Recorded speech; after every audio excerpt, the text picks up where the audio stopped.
Dans le nom de Jésus, demeurons bénis ce soir.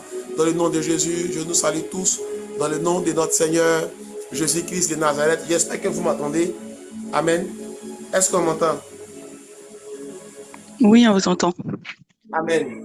Amen. Demeurons bénis dans le nom de Jésus. Bienvenue à tous à notre réunion de prière. Alors, le mois de mai est lancé. Pour ceux qui n'ont pas suivi, Amen, il est question en ce mois de juin, Amen, par la grâce de Dieu, Amen, que nous sommes dans un mois de grâce, Amen. Nous sommes dans un mois de grâce. L'Éternel désire nous faire grâce. La grâce de Dieu, c'est la capacité de Dieu, que Dieu a dans son choix discrétionnaire, de nous donner libre accès à des bénédictions auxquelles on ne mérite pas, Amen, ou à nous bénir au-delà de nos attentes, au-delà de nos espérances. Et qu'en ce mois de juin, Amen, l'Éternel nous fera énormément de bien. Je rappelle encore que nous avons une réunion de prière à 4 heures du matin, Amen, pour ceux qui sont 4 heures GMT, pour ceux qui sont à Abidjan, 6 heures, pour ceux qui sont à Paris, et 5 heures du matin pour ceux qui sont au Cameroun. Amen. Douala, Yaoundé, il sera 5 heures chez vous. Nous avons une réunion de prière. Amen. Nous allons lancer les matinales de grâce. Par la grâce de Dieu, lundi, mardi, nous aurons des matinales de prière. Donc, après ce temps de ce soir, nous nous retrouvons encore à 4 heures du matin, le lundi, le mardi, par la grâce de Dieu, par la grâce de Dieu, par la grâce de Dieu. Amen. Et le jeudi, nous avons une réunion de prière. Le jeudi des familles. Amen. Venez, on va bâtir ensemble des hôtels de famille.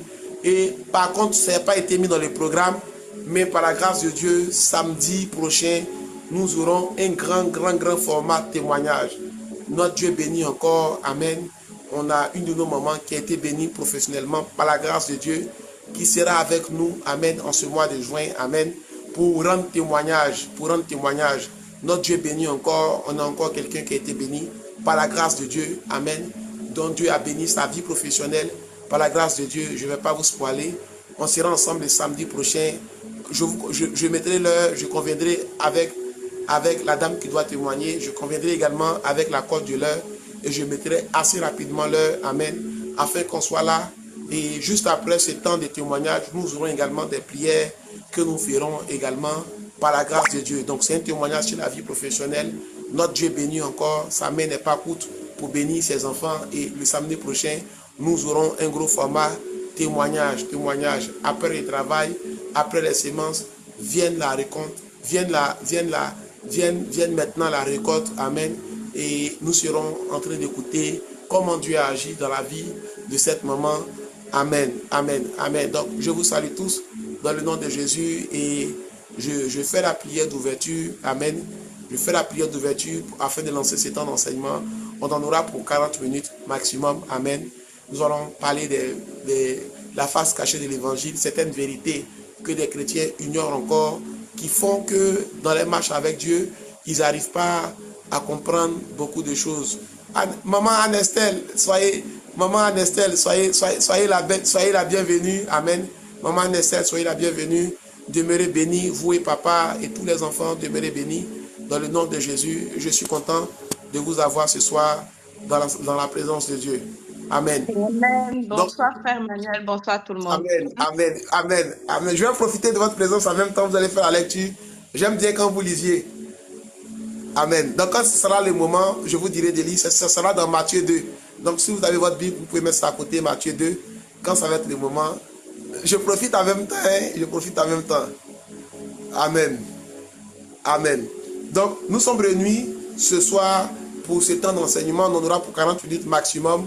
Et nous allons parler des vérités cachées de l'évangile. Ce sont ces informations-là très souvent auxquelles on n'a pas accès, qui font que dans notre marche avec Dieu, on a parfois des incompréhensions, qui font que dans notre marche avec Dieu, on se retrouve parfois dans des positions de pleurs, de larmes, parce qu'on ne parle pas suffisamment de comment Dieu agit. On ne parle pas suffisamment de comment Dieu agit lorsque nous marchons avec lui. C'est pourquoi on est beaucoup triste, c'est pourquoi on est beaucoup dans l'amertume, c'est pourquoi on vit beaucoup des incompréhensions. Mais ce soir, par la grâce de Dieu, Amen, j'ai mis partie 1, il y aura une partie 2, nous verrons deux aspects, Amen, des manifestations de l'évangile, des manifestations du Dieu vivant, lorsqu'on marche avec lui par sa grâce. Amen. Donc, on va faire la prière d'ouverture, je vais faire la prière d'ouverture et nous allons rentrer dans les messages maintenant, au nom de Jésus. Seigneur, ce soir, je te recommande ce temps. Je te recommande ce moment. Je te recommande ce temps de prière. Je prie, Saint-Esprit, afin que tu puisses agir puissamment dans ce temps. Je prie, Saint-Esprit, afin que, Père éternel, ces paroles, ces enseignements ne tombent point dans les oreilles de sourds. Mais Père éternel, que cela crée en eux, Seigneur, la repentance, que cela crée en nous, Seigneur, l'envie, Seigneur, de continuer à t'adorer, l'envie, Seigneur, de continuer à marcher avec toi, toi le Dieu Tout-Puissant, et que toute la gloire, Père, te revienne, que toute la gloire, Père, te revienne, que toute la gloire, Père, te revienne. Je prie dans le nom de Jésus que pendant que cet enseignement est tombé, donné, Seigneur, que des cœurs se répandent. Pendant que cet enseignement est donné, là où il y avait des incompréhensions, que des cœurs reviennent à toi, Seigneur, et se répandent dans le nom de Jésus. Je prie que pendant que cet enseignement est donné, s'il y a des malades au milieu de nous, qu'ils reçoivent la guérison. S'il y a des difficultés au milieu de nous, s'il y a des blocages au milieu de nous, qu'ils vivent des déblocages au nom de Jésus. Au nom de Jésus. Amen. Amen. Amen. Merci Saint-Esprit. Merci Seigneur. Merci Seigneur. Merci Seigneur. Avant de rentrer dans les messages, on va lire ensemble Matthieu 2. Maman Estelle, c'est possible?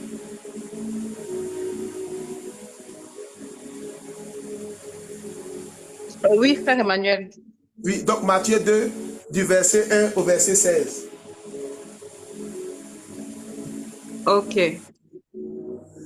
Jésus étant né à Bethléem, en Judée, au temps du roi Hérode, voici des mages d'Orient arrivèrent à Jérusalem et dirent, où est le roi des Juifs qui vient de naître? Car nous avons vu son étoile en Orient et nous sommes venus pour l'adorer. Le roi Hérode, ayant appris cela, fut troublé et tout Jérusalem avec lui. Il assembla tous les principaux sacrificateurs et les scribes du peuple et il s'informa de où devait naître le Christ. Ils lui dirent, à Bethléem en Judée, car voici ce qui a été écrit par le prophète. Et toi, Bethléem, terre de Juda, tu n'es certes pas la moindre entre les principales villes de Juda, car de toi sortira un chef qui paîtra Israël, mon peuple. Alors Hérode fit appeler en secret les mages et s'enquit soigneusement auprès d'eux depuis combien de temps l'étoile brillait. Puis il les envoya à Bethléem en disant, allez et prenez des informations exactes sur le petit enfant. Quand vous l'aurez trouvé, faites-le moi savoir afin que j'aille moi aussi, moi-même l'adorer. Après avoir entendu le roi, ils partirent et voici, l'étoile qu'ils avaient vue en Orient marchait devant eux jusqu'à ce qu'étant arrivé au-dessus du lieu où était le petit enfant, elle s'arrêta. Quand ils aperçurent l'étoile, ils furent saisis d'une très grande joie. Ils entrèrent dans la maison, virent le petit enfant avec Marie sa mère, se prosternèrent et l'adorèrent.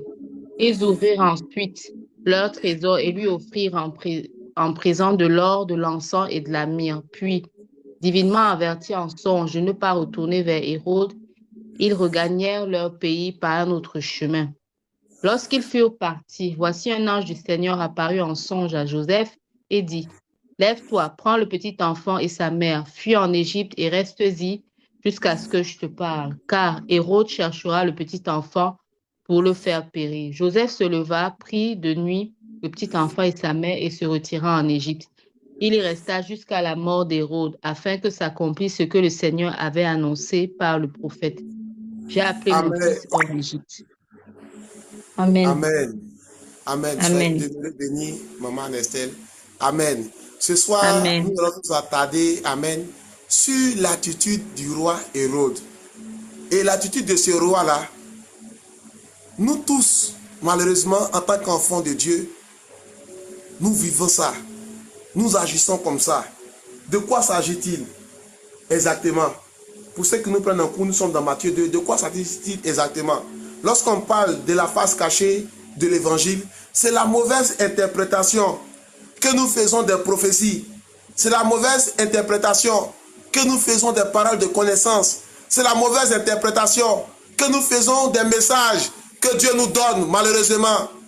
C'est cette mauvaise interprétation qui nous plonge dans la tristesse. C'est cette mauvaise interprétation qui font de nous, malheureusement, des gens qui dévient la voie que Dieu avait prévue pour nous. On lit dans ce texte que les rois mages étaient venus pour adorer Jésus avec des présents. Et on voit qu'au verset 2, alors qu'ils rencontrent Hérode, ils disent à Hérode que nous sommes venus adorer le roi des Juifs. Amen. Nous sommes venus adorer le roi des Juifs. Les mages, c'était de gros sorciers. Moi, j'aime lire beaucoup les livres historiques.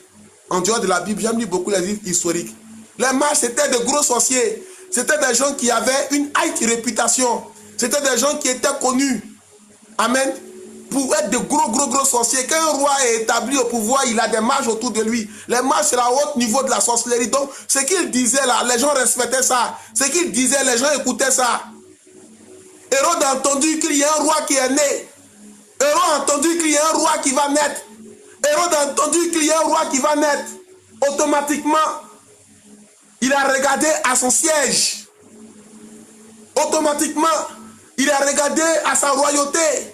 Automatiquement, il a regardé au pays où il règne. Automatiquement, il a regardé à ses avantages qu'il allait peut-être perdre. C'est comme ça qu'Hérode a compris le message. C'est comme ça qu'Hérode a compris le message. Hérode n'a pas compris de quoi il s'agissait. Hérode n'a pas compris qu'il s'agissait de la naissance de Jésus-Christ qui venait pour le salut du monde. Hérode a regardé à son royaume qu'il dirigeait et il pensait que le Messie était venu pour prendre sa place sur son trône. Et nous aussi, en tant qu'enfants de Dieu, il nous arrive de faire de mauvaises interprétations des prophéties qu'on nous donne. Il nous arrive de faire de mauvaises interprétations des messages que l'Éternel nous donne. Il nous arrive de faire de mauvaises interprétations des informations que le Saint-Esprit nous donne, même pendant que nous prions, même au travers des songes, même par l'intermédiaire des serviteurs de Dieu. Et c'est cette mauvaise interprétation qui nous plonge dans les retards. C'est cette mauvaise interprétation qui nous plonge dans les retards. C'est cette mauvaise interprétation qui nous amène à prendre de mauvaises décisions. Hérode a pris des décisions parce qu'il avait peur. La Bible dit qu'il fit tuer tous les enfants de Bethléem parce que pour lui, il s'agissait de quelqu'un qui allait venir prendre sa place. Parce que pour lui, il s'agissait de quelqu'un qui venait pour défier son royaume, pour récupérer son royaume. Il n'a pas compris qu'il s'agissait du salut du monde. Il n'a pas compris que le royaume dont il était question, c'était la terre tout entière, c'était l'humanité tout entière. Il a regardé son minuscule petit carré et il a pensé que lorsque les rois mages ont parlé, qu'il s'agissait de son royaume. Alors il a ordonné. La Bible dit qu'il a ordonné sur la base de la mauvaise interprétation de la prophétie, sur la base de la mauvaise interprétation du message. La Bible dit au verset 3, le roi Hérode, ayant appris cela, fut troublé, et tout Jérusalem avec lui. Le roi Hérode a été troublé, parce que pour lui, il pensait que la venue de Jésus était venue pour prendre sa place, parce que pour lui, il pensait que Jésus-Christ était venu pour prendre son royaume terrestre. Jésus-Christ était venu pour prendre sa place. C'est cette mauvaise interprétation-là que beaucoup d'entre nous faisons. Et parce qu'il était troublé, la Bible déclare qu'il ordonna, il assembla tous les principaux sacrificateurs, les scribes du peuple, au verset 4. Et il s'informa auprès d'eux d'où devait naître le Christ. Et il lui dit à Bethléem en Judée, car voici ce qui était écrit par les prophètes. Amen. Alors, Hérode fit appeler en secret les mages, afin de leur demander, et s'enquit soigneusement auprès d'eux, depuis combien de temps l'étoile brillait. Il a fait tous ses calculs. Puis, il envoya à Bethléem en disant, allez et prenez des informations exactes sur le petit enfant. Quand vous l'aurez trouvé, faites-le moi savoir afin que j'aille moi-même l'adorer. Mais en réalité, c'était afin que j'aille moi-même le tuer. Afin que j'aille moi-même le faire tuer. Parce que pour lui, Jésus venait prendre sa place. Donc il fallait qu'il le fasse tuer. Parce que lui, il a mal compris le message qu'on lui a donné. Il a mal compris. Et surtout qu'il a réuni les scribes qui lui ont confirmé qu'un Messie doit venir, qu'il sera le roi de tous les Juifs. Il a pensé qu'il s'agissait d'un royaume terrestre. Hérode n'a pas eu l'esprit de discernement, l'esprit de profondeur pour comprendre ce dont il s'agissait, pour comprendre ce dont il s'agissait dans ce message. Il a regardé, il a interprété selon l'esprit de peur. Il a interprété selon sa propre connaissance. Et nous tous, enfants de Dieu, malheureusement, il nous arrive de recevoir un message. C'est vrai, on ne se comporte pas comme Hérode pour tuer quelqu'un. Mais la mauvaise interprétation qu'on a des prophéties, la mauvaise interprétation qu'on a des messages, nous plonge souvent de la tristesse, nous éloigne souvent de la présence de Dieu, nous pousse souvent à prendre de mauvaises décisions, comme Hérode. Amen. Amen. Amen. Amen. Amen. Lorsque les rois de mages sont venus, où est le roi des Juifs qui vient de naître? Car nous avons vu son étoile en Orient et nous sommes venus l'adorer. C'est le mot roi qu'il a entendu, qu'il a mis dans tous ses états. C'est le mot roi qu'il a entendu, qu'il a mis dans tous ses états. C'est le mot roi qu'il a entendu, qu'il a mis dans tous ses états. C'est le mot roi qu'il a entendu, qu'il a mis dans tous ses états. Quelle est la prophétie que tu as entendue, qui t'a donné d'être énervé? Quelle est la prophétie que tu as entendue, qui t'a mis dans tous ces états, au point de déclarer, au point de prendre un décret pour faire tuer tous les enfants de 2 ans, tous les enfants? La Bible dit qu'il prit un décret pour faire tuer tous les enfants lorsqu'il a compris que les mages ne vont plus revenir. Lorsqu'il a compris qu'il s'est fait duper, il a pris une décision extrême pour protéger son royaume. Il a pris une décision extrême pour protéger son royaume. La Bible dit qu'il a demandé à faire tuer tous les enfants, qu'il a demandé à faire tuer tous les enfants, tous les enfants, tous les enfants, tous les enfants, tous les enfants, tous les enfants, tous les enfants qui avaient le même âge que Jésus. C'est une décision cruelle qu'il a prise parce qu'il a mal interprété la prophétie. Où je vais en venir avec cette histoire? La Bible dit qu'Hérode a attendu, c'est vrai, il a attendu une vraie prophétie, mais il a interprété selon ses propres pensées. Il a interprété le message qu'il a reçu selon l'esprit de peur. Il a interprété le message qu'il a reçu selon ses propres voix. Il a interprété le message qu'il a reçu selon ses propres connaissances. Il a interprété le message qu'il a reçu selon ses propres pensées. À ce jour, en 2026, encore beaucoup de croyants font la même chose. Dieu parle de changement. Ils pensent immédiatement à une catastrophe. Lorsque Dieu vient leur parler de changement, ils pensent automatiquement à une catastrophe. Lorsque Dieu leur ferme une porte, ils pensent automatiquement que c'est parce qu'ils sont rejetés. Lorsqu'ils reçoivent un message pour dire « je fermerai cette porte », on ne réfléchit pas loin. Automatiquement, on est dans la peur. Automatiquement, on est dans la peur. Automatiquement, on commence à penser qu'on est rejeté. Lorsqu'on reçoit certaines prophéties, automatiquement, on interprète nous-mêmes à notre manière. Et malheureusement, on interprète ça par l'esprit de peur. Et parce que tu as mal interprété ton message, non seulement tu ne vas pas la prophétie s'accomplir, mais tu t'éloignes de ta destinée. Tu t'éloignes de ce que Dieu fait faire avec toi.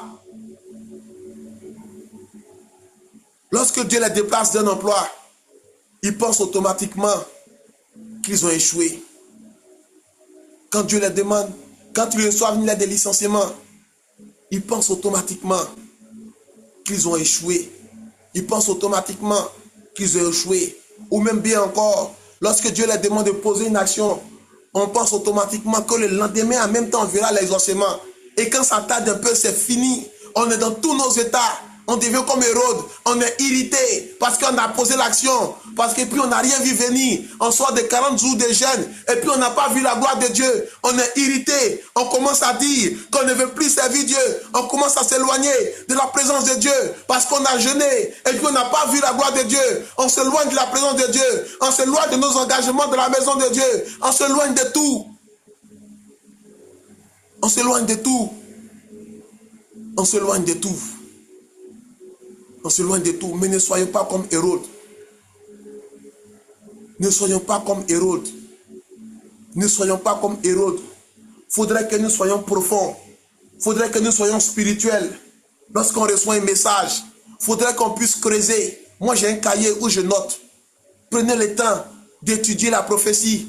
Prenez le temps de la lire couramment. Mais moi-même également, j'ai déjà fait la même erreur. Il y a 2 ans, je me rappelle bien, au mois d'août. Il y a 2 ans, au mois d'août. L'ange de l'Éternel était venu me parler de certaines choses qui allaient s'accomplir maintenant. Mais il a parlé en grosso modo, donc il n'a pas parlé en détail.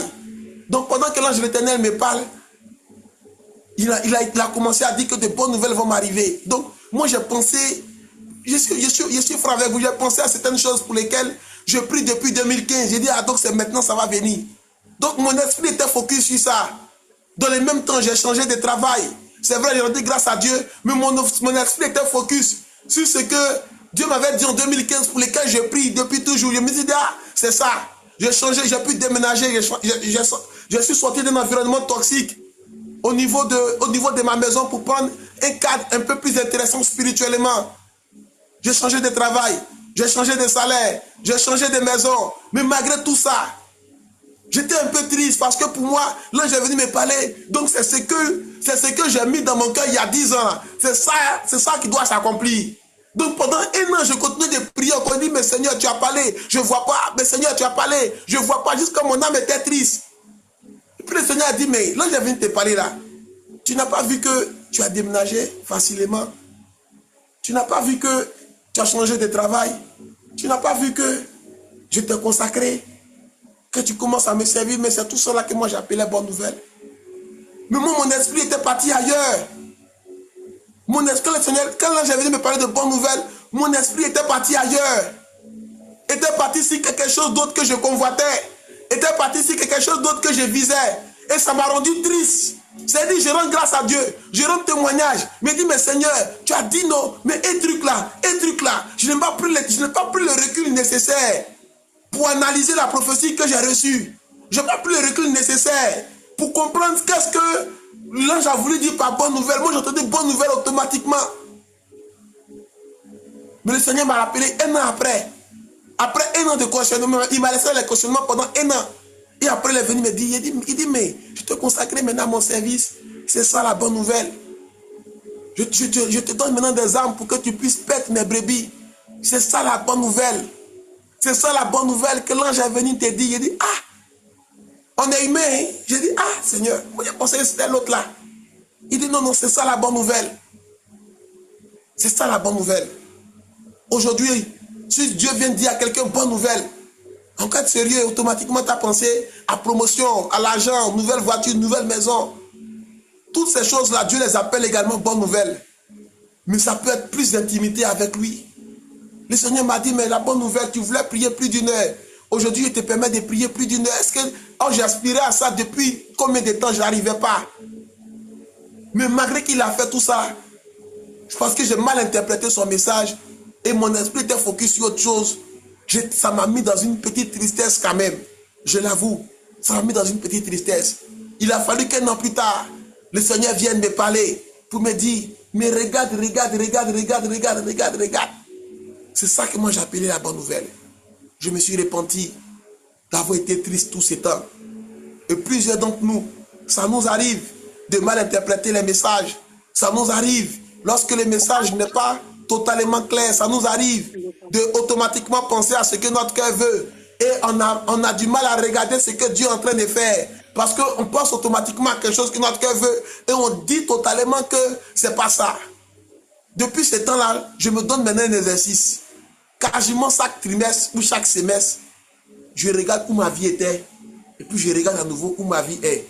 Parce que souvent, quand tu n'écris pas, c'est là que tu penses que Dieu n'a rien fait. Mais si tu écris, tu verras qu'il y a eu un avant. Et tu verras qu'il y a eu un après. Si tu écris, tu verras très clairement la différence. Tu verras que tu es en train de marcher dans les ossements de ta prophétie ou tu es en train de prendre la mauvaise direction. Si tu prends le temps de noter, aujourd'hui 10 juin 2026, voilà où je suis dans ma vie. Et 3 mois plus tard, tu viens noter encore. 6 mois plus tard, tu viens noter encore. Tu verras la différence. Tu verras les choses que Dieu a fait. Le Seigneur me disait, mais la bonne nouvelle aujourd'hui, tu as ouvert une cellule de prière chez toi. Mais moi, je n'avais pas interprété tout ça comme ça il y a 2 ans. Je pensais à autre chose pour lequel l'Éternel me donne de payer un prix depuis 2015. Je me suis dit que c'était le temps maintenant de voir cette chose-là s'accomplir. Mais pour Dieu, il fallait que je continue mon processus.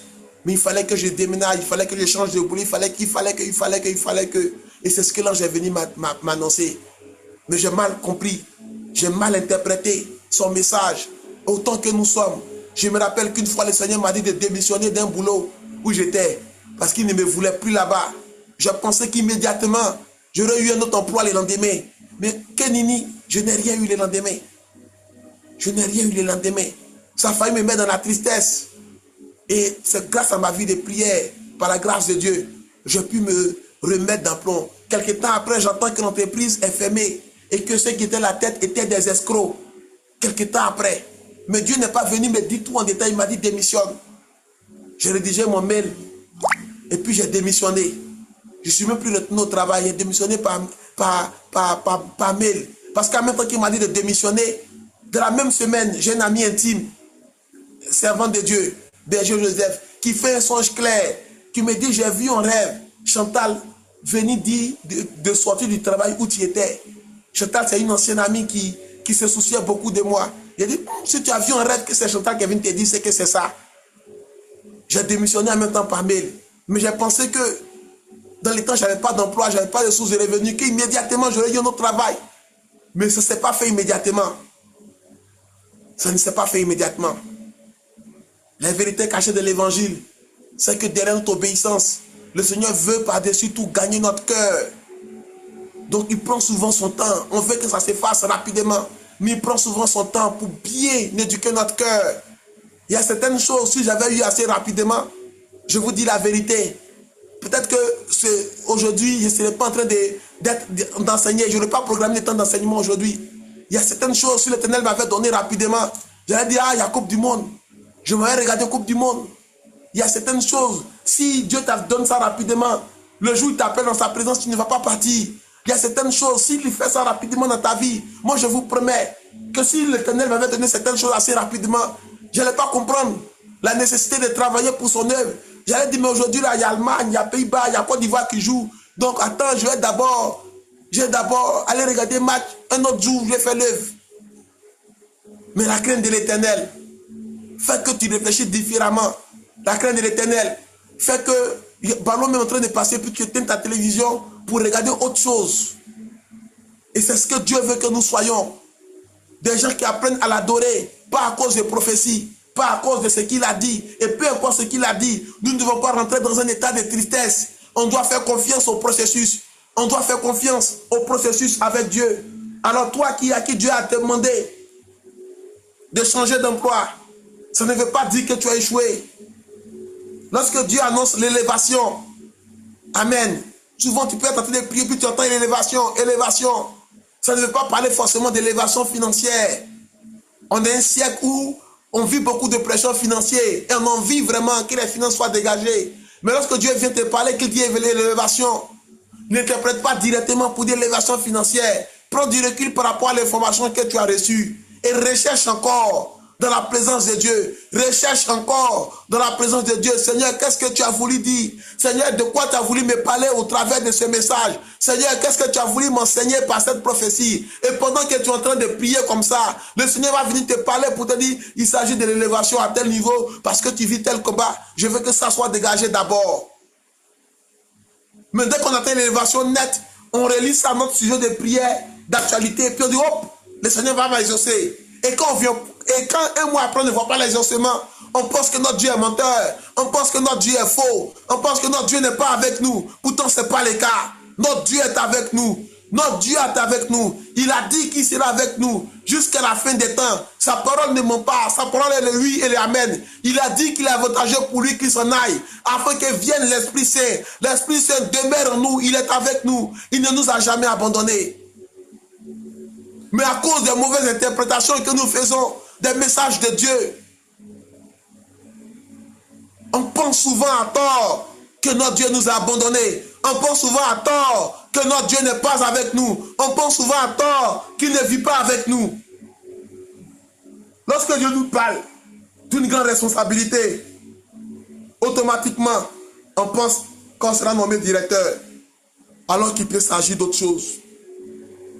Alors qu'il peut s'agir d'autre chose. Alors qu'il peut s'agir d'autre chose. Alors qu'il peut s'agir d'autre chose. On ne prend pas de recul par rapport à l'information qu'on reçoit. On ne prend pas de recul par rapport à l'information qu'on reçoit. Quelqu'un qui perd un emploi conclut directement que c'est le diable qui l'a attaqué. alors que souvent c'est le plan de Dieu pour sa vie.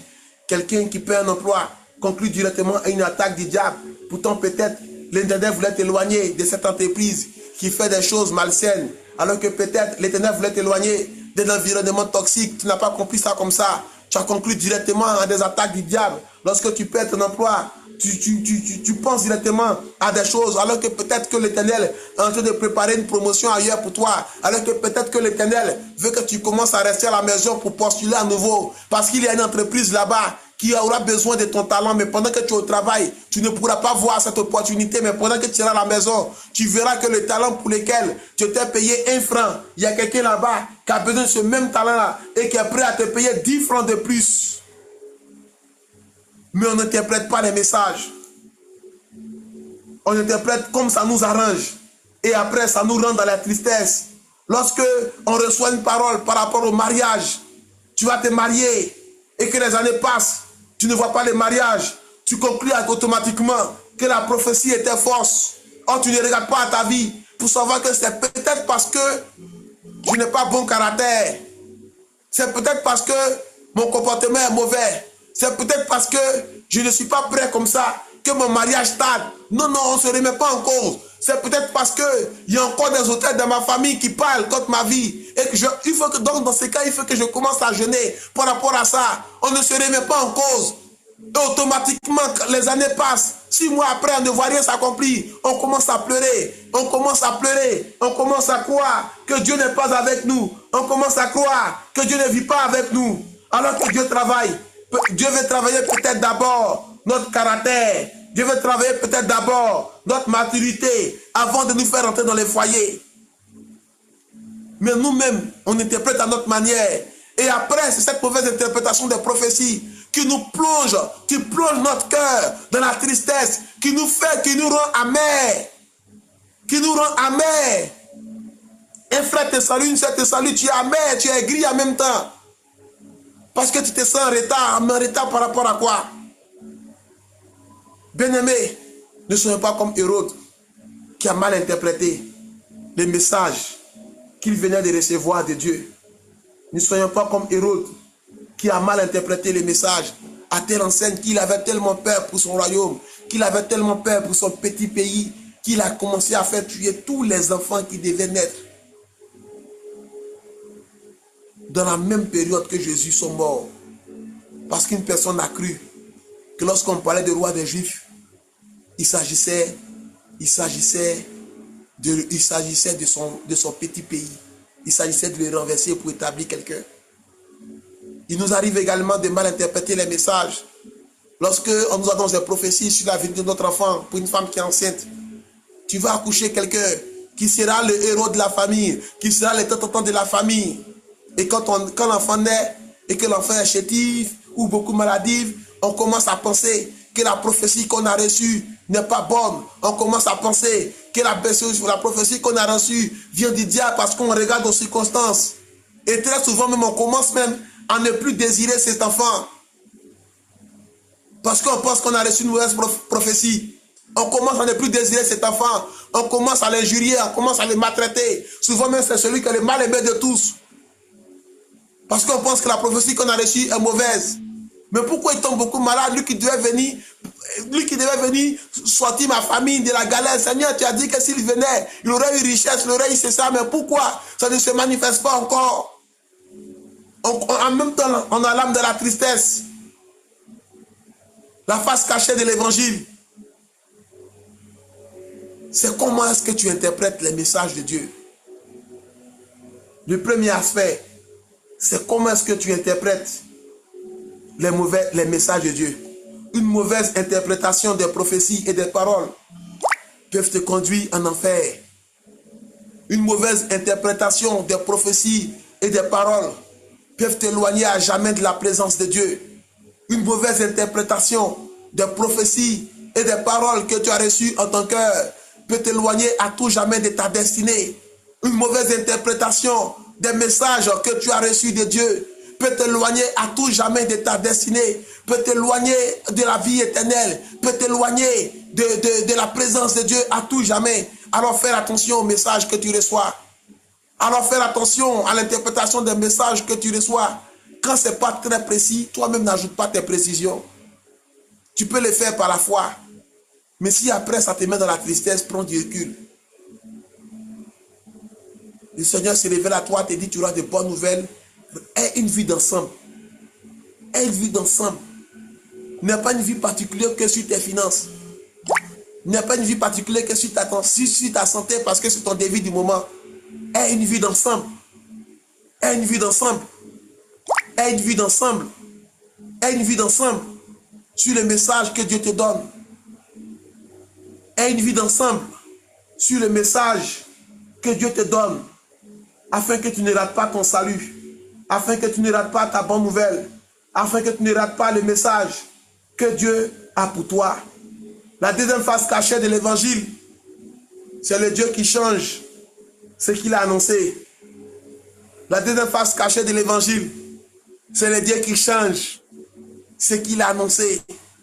On a vu avec Jonas. On a vu avec Jonas. On a vu avec Jonas. Il y a beaucoup de personnes qui pensent que si Dieu a parlé, alors tout est définitivement fixé. Il y a beaucoup de personnes qui pensent que si Dieu a parlé, alors tout est définitivement fixé. Pourtant, il y a beaucoup de conditions. Dieu peut changer ce qu'il a annoncé. On a vu avec Jonas qu'il a changé ce qu'il a annoncé. C'est pour ça que Jonas ne voulait pas partir parce qu'il dit, je te connais. Toi-même qui me dis de partir, dis ceci, de partir, dis cela, tu vas faire le contraire. Et ils vont me prendre pour menteur. Il ne voulait pas partir. Dieu allait jusqu'à les faire engloutir dans la tête de la baleine. Il allait jusqu'à les faire engloutir dans la tête de la baleine. Jusqu'à ce qu'ils se répandent et décident d'aller donner le message. Mais Dieu a fait le contraire. Dieu peut changer ce que lui-même, il a annoncé. C'est pourquoi quand Dieu t'annonce une bonne nouvelle, ce n'est pas là que tu dois maintenant baisser les bras. C'est parce qu'il a vu tes bras levés qu'il t'a annoncé une bonne nouvelle. C'est parce qu'il t'a vu tes bras levés qu'il est venu vers toi et t'a annoncé une bonne nouvelle. C'est parce qu'il a vu que tu t'es disposé dans sa présence qu'il t'a annoncé une bonne nouvelle. Alors toi qui as reçu une bonne nouvelle, alors que tu étais dans ta présence, ce n'est pas le moment maintenant de baisser les bras. Ce n'est pas le moment maintenant de baisser les bras. Ce n'est pas maintenant le moment de te dire, j'ai reçu la bonne nouvelle, donc c'est fini, je me baisse les bras. Dieu peut changer la parole qu'il t'a donnée. Dieu peut changer la parole qu'il t'a donnée. Dieu peut changer la parole qu'il t'a donnée. Dieu peut changer la parole qu'il t'a donnée. On a connu beaucoup de personnes. À peine ils ont reçu. C'est-à-dire que les ossements physiques ne veulent pas encore arriver spirituellement seulement. Ils ont vu l'homme de leur vie, ils ont vu la femme de leur vie, c'est fini. Ils ont arrêté de venir à l'église déjà. Ils ont arrêté déjà tout ce qu'ils faisaient. Ils balayaient à l'église. Ils faisaient ceci, ils faisaient l'aumône. Je me souviens de la veuve, de l'orphelin. Ils ont tout arrêté. Pour eux, tout est accompli, c'est fini.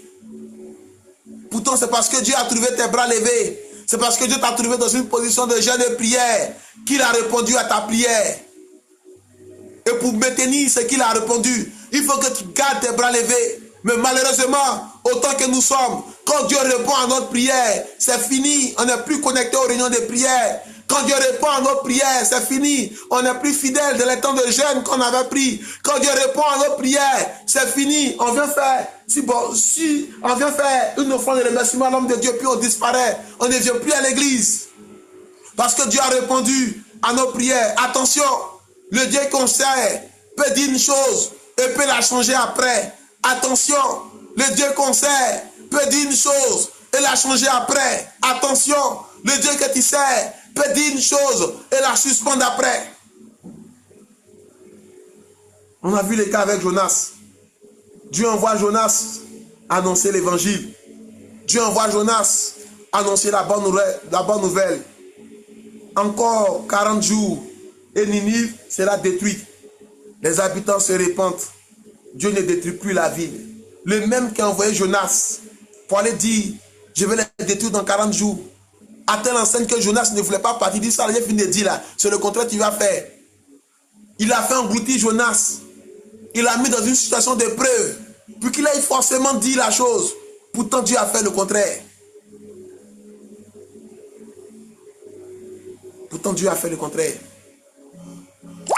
Pourtant, Dieu a décidé, dans son choix souverain, de faire le contraire de ce qu'il avait dit. Attention, notre Dieu peut changer ce qu'il a dit. Autant au nom de sa souveraineté, il te bénit comme il veut, quand il veut, autant au nom de sa souveraineté, il peut t'annoncer une chose. Et parce qu'il voit que ton cœur n'est plus disposé, il peut te la retirer ou la suspendre. Beaucoup ont fait cette erreur de faire des vœux au Seigneur. Seigneur, bénis-moi, je ferai ceci dans ta maison. Seigneur, bénis-moi, j'agirai comme ça avec toi. Quand Dieu les a bénis, ils ont commencé 1 mois, 2 mois, 3 mois, et puis ils ont disparu. 2 mois, 3 mois, 4 mois, quand les pasteurs les appellent, ah papa, vraiment, je n'ai pas le temps actuellement. Je suis en 2 avions. Mais vient le temps où l'Éternel t'arrache ce qu'il t'avait donné. Parce que tu n'es plus fidèle envers sa maison. Parce que tu as oublié les vœux que tu avais faits. Parce que tu as oublié les promesses que tu avais faites. Alors il faut faire attention. Il faut faire attention. Notre Dieu peut changer. Notre Dieu peut changer ce qu'il avait dit. Notre Dieu peut changer. Il peut même te mettre à cœur. Ça m'est déjà arrivé plusieurs fois. La dernière fois, il n'y a pas très longtemps, mais c'était l'année dernière. Pendant 2 ans, j'ai fait 17 songes. Où le Seigneur me disait, va dire telle chose à telle personne. 17. Et voilà comment il réagira. 17 songes. Il dit, mon Seigneur, tu es sûr? Il dit, oui, il va dire. 17 songes. 17. Donc, ça veut dire que c'est ultra sûr.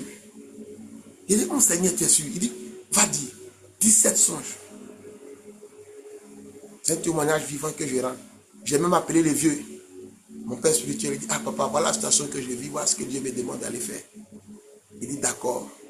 Mais notre Dieu là, il peut te dire une chose, et puis souvent le contraire va se produire. Et je suis encore, je dis, non papa, il n'y a rien, ça quand même. Que je suis parti dire, tel que ça devait se produire, c'est le contraire qui s'est produit. C'est le contraire qui s'est produit. Le Dieu m'a dit, je t'ai dit, c'est une situation d'épreuve. Dieu voulait tester ton cœur. Dieu voulait voir quelque chose en toi. Pourtant, j'avais fait 17 songes. 17. Où le Seigneur me disait, va dire. Va dire. Va dire.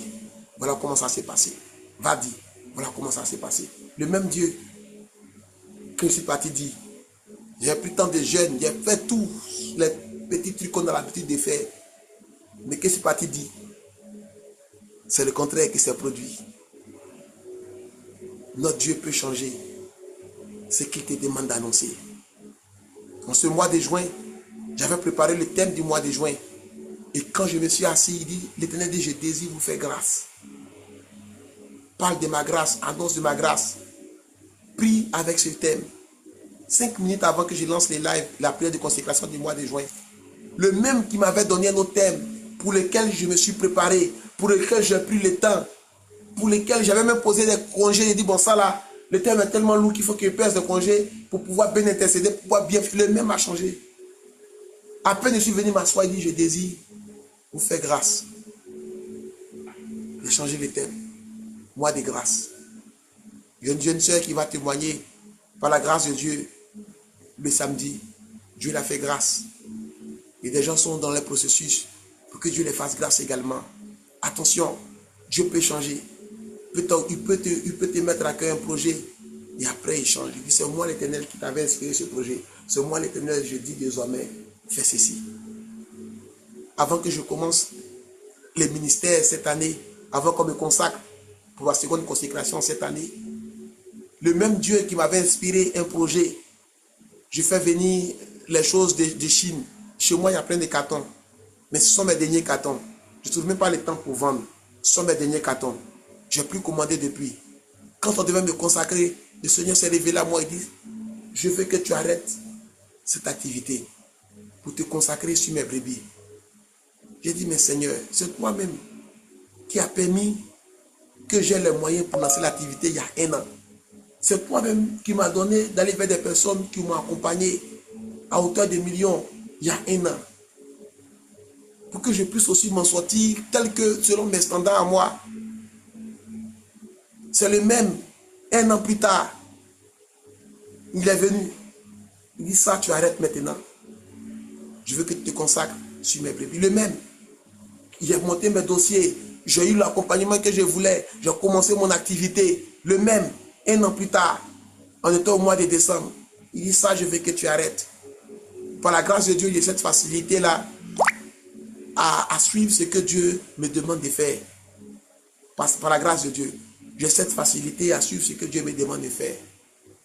J'ai arrêté sans comprendre. J'ai arrêté sans comprendre. Je disais à Dieu, mais avec cette activité, je pourrais avoir même une petite Suzuki. Si ça se passe bien, je peux payer au moins une petite voiture pour tourner à Abidjan en attendant. Mais qui m'a dit d'arrêter, j'ai arrêté. Quelques mois plus tard au travail, on dit, ah, monsieur Koukounian, désormais, vous avez une voiture. Mais Dieu n'a pas dit, au moment où on me demandait d'arrêter, il ne m'a pas dit, si tu arrêtes, finalement la voiture même tu auras. Non, non. Faites attention. Le même qui t'annonce une chose, 6 mois plus tard, 1 an plus tard, il peut changer. Il peut t'annoncer qu'Emmanuel est l'homme de ta vie. Et puis dans le cheminement, 1 an plus tard, le même peut venir pour dire, je veux plus que tu sois avec Emmanuel. Laisse-le. Laisse-le. Le même va venir vers toi pour dire, je veux que tu marches avec Emmanuel. Je veux que tu marches avec Julie. Le même, 6 mois, 1 an plus tard, alors que tu es dans le cheminement, peut venir encore te dire, je veux que tu te sépares de cette relation. Le même peut te donner de jeûner et prier pour rentrer dans un business, comme ce fut mon cas.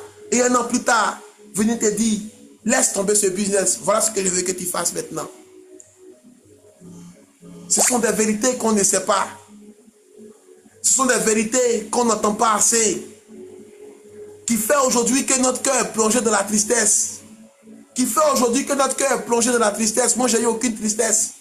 Lorsque Dieu m'a dit, laisse toutes tes affaires, je n'ai eu aucune tristesse. J'ai eu aucune tristesse. Dieu m'est témoin. J'ai eu aucune tristesse. J'ai informé mes associés qu'il faut que je vous restitue votre argent parce que Dieu m'appelle à son œuvre. J'étais honnête avec eux.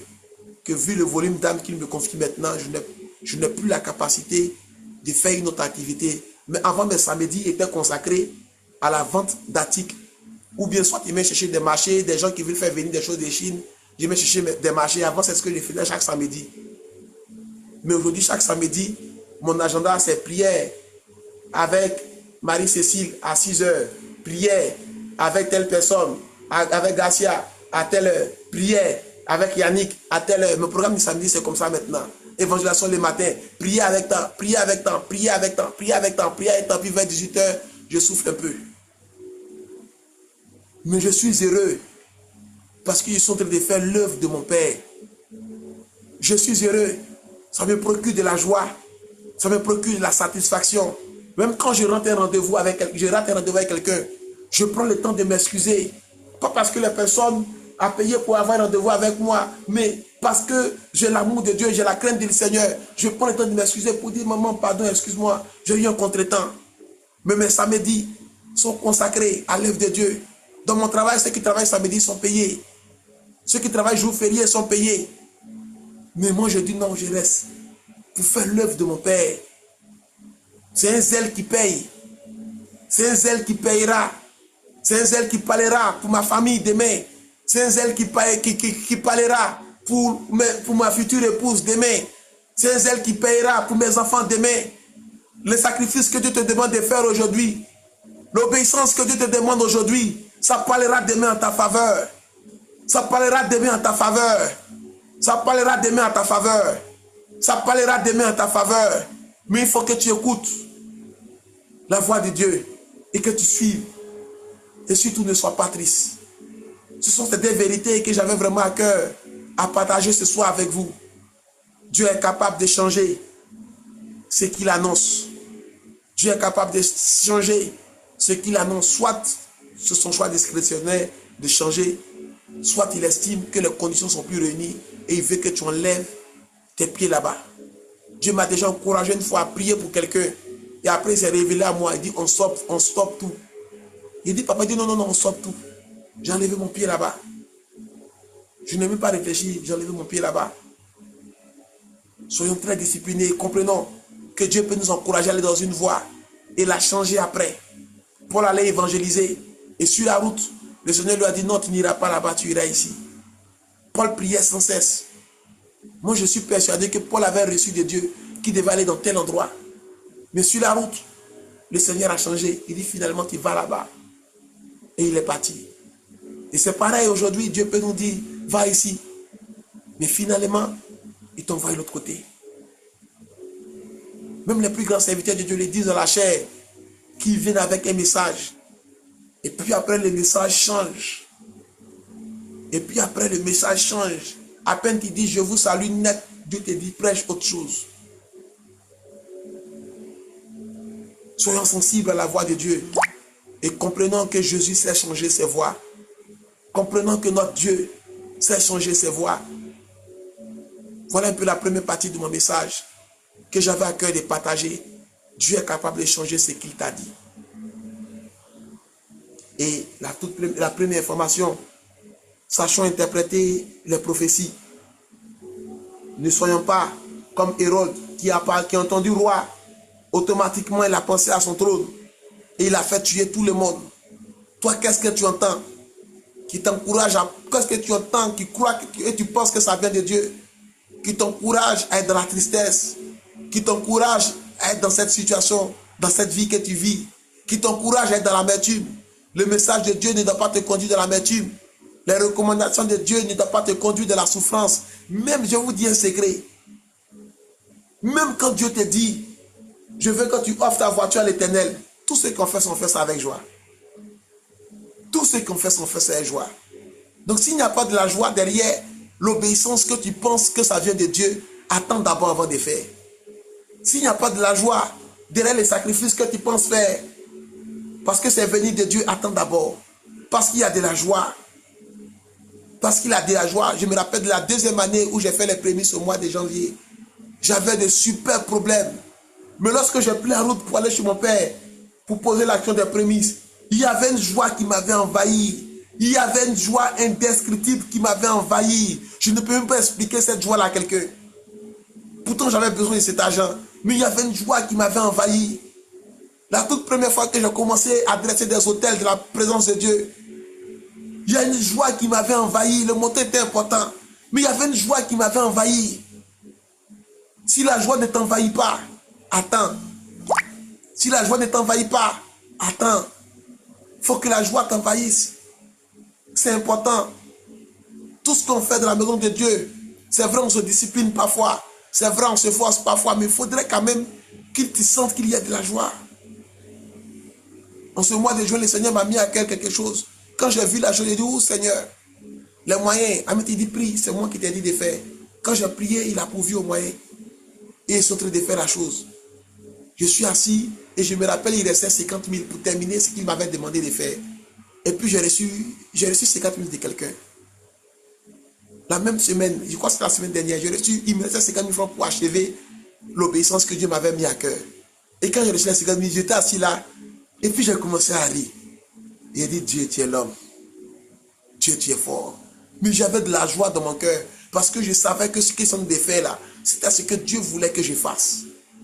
Si Dieu vous met à cœur des projets qui vous rendent triste, priez, priez, priez, priez, priez, priez. Si ça vient de Dieu, la tristesse va quitter. Si ça vient de Dieu, les provisions vont venir. Si ça vient de Dieu, vous allez sentir une joie. Vous allez sentir une joie. Vous allez sentir une joie. Pour terminer, j'ai aidé une soeur il y a 3 ans à organiser un grand programme chrétien. Malheureusement, les fonds n'ont pas suffi.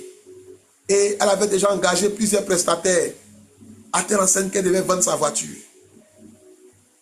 Le jour J, les dons ne sont pas venus. Les prestataires étaient déjà là. Le monsieur auquel on a loué les baffes, on dit, tant qu'ils ne reçoivent pas l'argent, ils ne branchent pas. Le programme doit commencer d'ici 3 heures. 3 ou 4 heures du temps. Il était 10 heures, le programme commençait à 14 heures. À 10 heures, il dit, tant qu'ils ne reçoivent pas l'argent, ils ne branchent pas. Sinon, ça, ils savent qu'on ne va pas payer. C'est Dieu qui s'est révélé à la sœur pour organiser ce programme. C'est Dieu qui lui a dit qu'il allait pouvoir à tous les besoins de ce programme. C'est notre Seigneur qui lui a dit ça. Mais il est 10 heures. Elle n'a pas encore reçu l'argent. De toutes ses promesses, toutes les enveloppes. Nous, on a fait cotisation antenne. Ça n'arrivait même pas à 20% du budget. Et le Seigneur lui a dit, mais à ta voiture, il faut vendre. À 10 heures, elle a pleuré. Elle a regardé son mari. Les deux ont pleuré. Mais ce n'était pas la tristesse. C'était des larmes qui venaient du ciel. Ce n'était pas la tristesse. Et moi qui ne comprenais pas pourquoi est-ce que Dieu avait voulu que je sois dans ce programme, elle s'est tournée vers moi. Elle a dit, mon grand frère, il était 10h30. Mon grand frère, il faut qu'on vende la voiture. C'était une Mercedes. Il dit, ah, sinon on ne peut pas organiser le programme. Mon grand frère, tu ne connais pas quelqu'un qui peut acheter la voiture à 10 heures. La voiture coûte 1 million à 10 heures. J'ai pris mon téléphone. Le Seigneur m'a inspiré une personne. Je l'ai appelé. J'ai dit, mon grand frère, excuse-moi de te déranger. Mais on a besoin de 3 millions. Il dit, ah Manou, il dit oui, il y a besoin de 3 millions. C'est pas cadeau, il y a une voiture qui est là, tu vas prendre. À tel nombre de prix, mais avance-nous déjà les 3 millions. Pour qu'on puisse boucler notre activité. J'ai appelé cet homme, il était 11 heures. Au bout de 30 minutes, il a voulu me poser plein de questions. Je dis, grand frère, pardon, laisse question là. Entre toi et moi, je ne t'ai jamais appelé pour te parler d'argent, mais aujourd'hui, c'est une urgence. Je vais situer le contexte. Et on est parti avec lui, il nous a remis l'argent. Voilà comment est-ce qu'elle a organisé son programme. Au cours de ce programme pour lequel elle a vendu sa voiture, il n'y a pas eu du monde. Même pas 50 personnes. Même pas 20 personnes. Un programme pour lequel elle a vendu sa voiture, pour lequel Dieu lui a dit fais. Elle a même vendu sa voiture. Ceux qui sont à Abidjan, le jour où on va à Abidjan, je vais vous montrer le lieu où on a fait le programme. Même pas 20 personnes. Je me rappelle comme si c'était hier, il y avait une personne qui était là, qui est restée du début à la fin. C'était un prisonnier, quelqu'un qui sortait de prison. J'ai organisé ce programme pour les toucher. À cause de lui, Dieu a organisé ce grand programme. C'était lui seul qui était resté, qui n'était pas partie de l'organisation. C'était lui seul qui était là comme invité. On a fait flyers, on a fait caravane pourtant. On se promenait partout pour inviter les gens. Mais c'était lui seul qui était l'invité du Seigneur. Un prisonnier. Il nous a dit qu'il est sorti hier de prison. Et il ne faisait que pleurer. C'est à cause de lui. L'Éternel a dit organise un grand programme. L'Éternel a dit vends ta voiture. À cause de lui seul. Pour qu'il soit sauvé. À cause de lui seul. Pour qu'il soit sauvé, il a vendu la seule voiture de la maison. Les enfants allaient à l'école. Ils vont se débrouiller. Aujourd'hui, elle voyage. Je la vois au Congo, je la vois au Maroc, je la vois au Sénégal, je la vois partout. Dieu a remplacé même la voiture qu'ils avaient vendue. Mais au moment des faits, si tu n'es pas assez spirituel, tu n'es pas assez mature, tu as pensé que Dieu t'a abandonné. Tu as pensé que Dieu n'est pas avec toi. Tu as pensé que Dieu ne t'aime pas. Regardez Abraham. Il a galéré pour avoir un seul enfant. L'enfant naquit. Que Dieu lui dit, va sacrifier ton unique. Va tuer ton unique. Attention. Le Dieu qu'on adore, ses voies sont souvent étranges. Ses méthodes sont souvent étranges. Il ne se justifie auprès de personne. Il ne se justifie auprès de personne. Il ne se justifie auprès de personne. Attention, toi qui penses que la vie chrétienne, tout est bleu, ou tout est rouge, ou tout est les souris. Il y a des décisions qui peuvent paraître inconfortantes que Dieu nous amène à prendre. Et c'est lorsqu'on prend ces décisions qu'on commence à être des véritables adorateurs. L'adoration ne commence pas avec les paroles. L'adoration, oh c'est grand Dieu, ne commence pas avec les Seigneurs, tu es grand, avec les prières en langue. L'adoration commence avec le niveau d'obéissance qu'on manifeste. On devient adorateur selon le niveau d'obéissance qu'on manifeste. Attention, récemment j'ai une jeune soeur à qui Dieu a mis à cœur de démissionner. Quand elle a démissionné, elle dit, bienvenue dans le club des adorateurs. Elle n'est pas totalement comprise, mais elle va comprendre la dimension dans laquelle Dieu va l'envoyer maintenant qu'elle a démissionné. Notre Dieu est bizarre. Elle a démissionné alors que Dieu n'avait encore rien prévu pour elle. Elle ne vit pas en Europe pour dire, elle va toucher des, je ne sais pas comment on appelle ça Jésus là-bas, des trucs, allocation, chômage en attendant. Elle est en Afrique ici. Elle a démissionné. On a jeûné, prié. Moi-même, j'étais stressé. J'ai jeûné, prié pour être sûr que c'est Dieu. Elle-même, elle a fait des songes qu'elle est venue me dire. J'ai jeûné, prié. J'ai dit, attends. Moi-même, j'étais stressé. Je ne voyais rien. Le Seigneur me dit, tu ne vois rien parce que c'est moi qui dis dans la partir. Travaille avec assurance, avec tant, tout. Le Seigneur dit, laisse. Attention. Mais est-ce qu'il fait ça parce qu'il est méchant? Non. Il y a les portes qui sont en train de l'ouvrir, même actuellement, on en parlait hier. Elle-même, elle est surprise. Mais si elle n'entrait pas dans cette obéissance, elle n'aurait pas vu la gloire de son Dieu. Ils sont en train de te dire de démissionner. Ils sont en train de te dire que notre Dieu use souvent des méthodes qu'on ne comprend pas pour nous parler, pour nous enseigner, pour qu'on marche avec lui. Alors nous aussi, comprenons ces choses maintenant et sachons comment marcher avec Dieu. Comprenons ces choses maintenant et sachons comment agir avec Dieu. Je donne ce message aujourd'hui. Et de sorte à ce que tu ne pourras pas dire demain qu'on ne m'a pas dit. Comprenons maintenant comment marcher avec Dieu. Comprenons maintenant comment agir avec Dieu. Amen. Amen. Amen. Que le nom du Seigneur soit béni. Amen. C'était cet enseignement que j'avais vraiment à cœur de nous partager ce soir. C'était cet enseignement que j'avais à cœur de partager ce soir. C'est la première partie. D'ici 2 ou 3 mois, il y aura encore une seconde partie sur la face cachée de l'évangile, afin qu'on puisse comprendre comment notre Dieu marche. Personne ne peut comprendre exactement comment Dieu marche. Mais on va prendre des cas d'école pour comprendre qu'il arrive que parfois Dieu marche comme ça avec nous. Que ça ne veut pas dire qu'il n'est pas avec nous. Ça ne veut pas dire qu'il ne nous aime pas. Dieu, dans son amour, peut même permettre que tu sois SDF. Dans son amour pour toi, peut te faire passer par ça. Ça ne veut pas dire qu'il ne t'aime pas.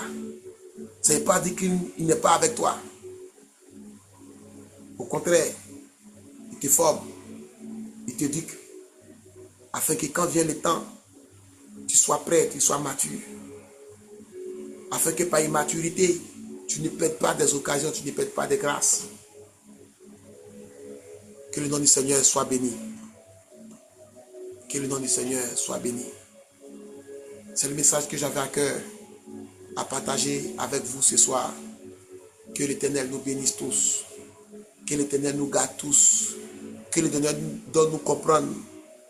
On ne peut pas comprendre toutes ses voix. Mais toutes les fois où il vient nous parler, que Dieu nous accorde la grâce.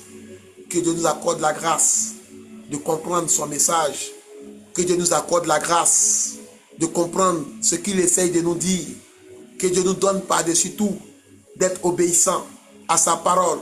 Que Dieu nous donne par-dessus tout d'être obéissant à sa parole. Que Dieu nous donne par-dessus tout de comprendre ses prophéties, d'avoir une vie d'ensemble lorsqu'il ne parle pas en particulier. Lorsqu'il parle d'élévation, qu'on ait une vie d'ensemble, qu'il ne s'agit pas seulement des finances. Lorsqu'il parle de pensée, qu'on ait une vie d'ensemble, qu'il ne s'agit pas seulement d'argent, qu'il ne s'agit pas seulement de mariage, mais qu'il peut s'agir d'autres choses, qu'il peut s'agir de pensées, de prières. Il peut s'agir d'autres choses. Lorsque le message de Dieu n'est pas complet, n'ayons pas le réflexe de toujours coller pour être après dans la tristesse. Que Dieu nous donne cette bonne compréhension. Bonsoir à tous. Bonsoir à tous. Bonsoir à tous. C'est l'enseignement que j'avais à cœur de partager avec chacun de nous ce soir. Que l'Éternel soit béni, demeurez béni dans le nom de Jésus. Demeurez béni, demeurons bénis dans le nom de Jésus. Et nous ouvrons ce matin à 4 h du matin la matinale de grâce. Nous ouvrons dès 4 h du matin la matinale de grâce. Nous serons ensemble à 4 h du matin. 4 h GMT, je précise. Donc 6 h 00 heure de Paris, 5 h 00 heure du Cameroun. Amen. Je pense que le Burkina est sur le même GMT, je pense. Le Bénin, c'est plus 1. Il sera 5 h également au Bénin. On sera ensemble. On sera ensemble. Et on va prier. On va prier les lundis. On va prier les mardis. On se repose le jeudi. Nous aurons notre jeudi de famille. Et on se retrouvera le samedi pour un temps de témoignage. Je vais lâcher son programme. Notre Dieu, par sa grâce, a béni une de nos sœurs qui depuis la perte de son dernier emploi en 2024 était dans un chômage. Mais Dieu était bon avec elle. Et Dieu a permis qu'elle puisse retrouver le chemin de l'emploi. On sera avec notre sœur et la coach Rosemary, la modératrice, pour qu'elle nous partage ce témoignage qui va nous édifier. Et le dimanche encore, je pense bien que nous aurons notre temps d'enseignement avant la dernière semaine du mois de juin. Que Dieu nous bénisse tous. Nous sommes dans le mois des pères, c'est la fête des pères. Ayez une pensée pour vos pères. S'ils sont décédés, ayez une pensée pour ceux-là qui représentent l'image de votre père. Ayez une pensée pour eux. Pensez à les appeler. Si vous n'avez pas le moyen même d'offrir un cadeau, pensez à les appeler. Pensez à leur laisser un beau message. Pensez à une marque d'attention envers ces personnes-là qui représentent vos pères. Amen. Vos pères dans la foi, vos pères dans l'encadrement, vos pères même biologiques, s'ils sont décédés, vos oncles, ayez une pensée pour eux, ayez une pensée pour toutes ces personnes-là, pour toutes ces figures paternelles. Tel que vous avez une pensée pour les figures maternelles à l'occasion de la fête des mères, ayez également une pensée, amen, pour toutes ces personnes-là qui sont vos figures paternelles. Amen. Amen. Dieu nous bénisse tous. Bonne soirée à tous et on prendra la Sainte Seine à 4 h du matin. Donc la Sainte Seine est prévue pour demain 4 h du matin. Préparez déjà la Sainte Seine et bonne soirée à tous et à tous. Que Dieu nous garde, que Dieu nous protège dans le nom de Jésus. Soyons bénis et au revoir à tout à l'heure.